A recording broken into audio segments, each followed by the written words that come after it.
You ask Tiger to solve. This deals with linear equations with one unknown. The final result is x equals 4. Let's solve it step by step.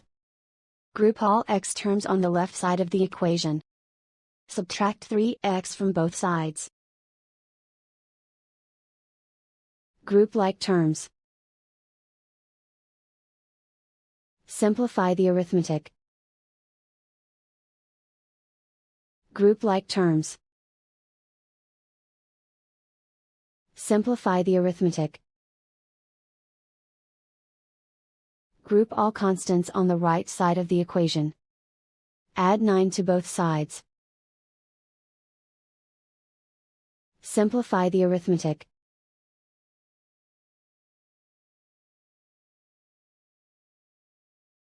And so the final result is x equals 4.